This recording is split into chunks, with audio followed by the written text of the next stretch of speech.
Здравейте, вие сте в моя канал Мама на Йоан, Даниел и Стилян. Ти малко се успахме, той стана скоро. Сега ще яде макарони с сиренце, че нещо... Вчера тати ходи до магазина, уж купи масло, но нещо явно го е забравил. В касовата бележка има масло, а го няма. Ще купим допълнително масло. Сега макарони с сиренце, може малко олио да му сложа. И после слизаме на площадката. Дани днеска тръгна с огромно желание на градина. Много съм щастлива, че още в 7:10 беше готов.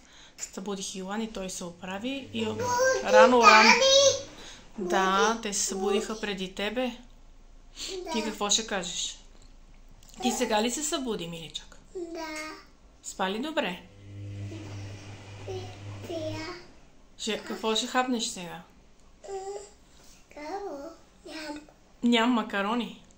Кажи, ще ям макарони. Ням. Обичаш ли макарони? Да, обичам.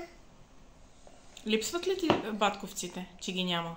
Ще са на градина училище. Да. Искаш ли да се върнат? Да, обичам. Искаш? Да, обичам. Липсват ти? Да. Да, ще играеш с тях след обяда. Споделете вие как мина при вас първият реално истински учебен ден. Как? Децата станаха ли на време, искаха ли да поспят още? Всичко, което бихте желали, споделете в коментар и ако желаете, се абонирайте за канала ни, като натиснете камбанката. Не на земята ти. Ще кажеш ли чао? Чао. Чао! Пожелавам ви ползотворен и хубав ден!